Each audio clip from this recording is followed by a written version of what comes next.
तू घेऊन ये. माझ्या बाबाला कुठं पाहायला जायचं. हेलो गाइस, सो आज के वीडियो में आपका स्वागत है। तो आज हम दिखाएंगे नासिक सिटी को, मतलब नासिक के बहुत कुछ फेमस जगह आपको दिखाएंगे। तो चलो आज के वीडियो में आपका स्वागत है, तो पूरा ब्लॉग आखिर तक देखना। मित्रांनो, नाशिक सर्वात जुनी गल्ली इकडे आपण बघू शकता.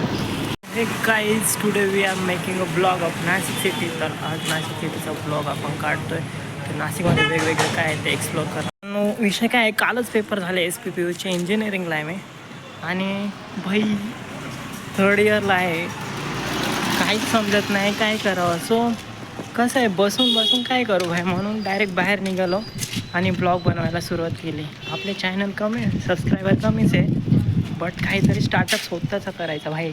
आता जस्ट इंटरव्ह्यूला जाऊन आलो, इथं फक्त किती 10,000 पेमेंट सांगते. सो 10,000 भाई इंजिनिअरिंग एवढी घासतं आहे, 10,000 पेमेंटमध्ये कोण काम करेल भाई. So that's why I starting my own business, that is blogging.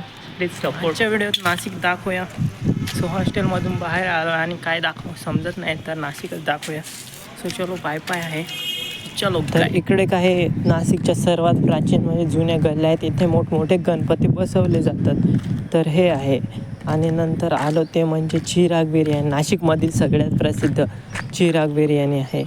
आणि त्याच्यानंतर लगेच गेलो समोरच संभाजवळ गणपती आहे, चांदीचा गणपती म्हणून. हा संपूर्ण गणपती चांदीचा आहे भाई.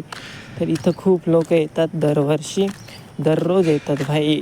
म्हणजे नाशिकमधील सगळ्यात प्रसिद्ध गणपती मंदिर, जसं पुण्यामध्ये दगडूशेठ, तसं नाशिकमध्ये चांदीचा गणपती. आणि नंतर शालीमारवरून गेलो तिकडे बाजार बघत गंगेवरती. तर गंगेवरती खूप गर्दी होती. तर अशा प्रकारे नाशिकमध्ये तिकडे बाजार भरतो, आपल्या सराफ बाजाराजवळच. तर इकडे समोर आहे सराफ बाजार. तर इथून सराफ बाजार, मेन सराफ बाजार सुरू होतो आहे. आणि नंतर लगेच पोचलो मी गंगा घाटावरती. तर गंगा घाटावरती काय झालं होतं का, त्या दिवशी खूप गर्दी होती. त्याचं कारण म्हणजे तिथे एक खूप प्रसिद्ध असे बाबा येणार होते. सो दॅट्स वाय एवढे लोक तिथं आले होते. सो चला बघूया काय चालू आहे असं. तर त्या बाबांचा पंडाल इकडे लागला होता आणि सगळे लोक त्या बाबांची वाट बघत होते, यायची बाबा यायची. पण बाबा काही येत नव्हते. आणि मग मी गेलो नंतर कपालेश्वर मंदिरात. तर कपालेश्वर मंदिरात गेलो, दर्शन वगैरे घेतले, व्हिडिओ वगैरे काढले आणि परत आलो back. So that's Y guys, अशा प्रकारे कपालेश्वर मंदिरात म्हणजे कसं असतं भाई, लोक येतात, प्रत्येक वेळेस गेलं का भारी वाटतं. आणि कपालेश्वर मंदिराची पण एक इतिहास आहे का भाई, प्रत्येक महादेवाच्या मंदिरासमोर एक नंदी असतो, बट इथं नंदी नाही. So that's why it is very important for us.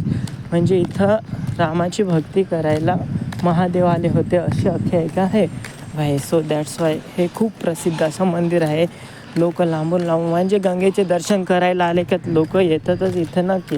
So इथं लगेचच असं म्हणजे ओरिजिनल नंदी म्हणजे गाय वगैरे ठेवलेले आहेत.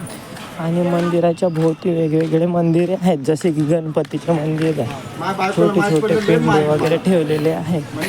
सो दॅट्स वाय इथं म्हणजे गेल्यावर खूप भारी वाटतं. आणि मंदिराची म्हणजे पुनर्रचना बदलांच्या देवाप्रमाणे बाहेर लोकांनी थोडं वाट बघितली पाहिजे, काय ते आलं नाही. आजचा व्हिडिओ आवडला असेल तर लाईक करा.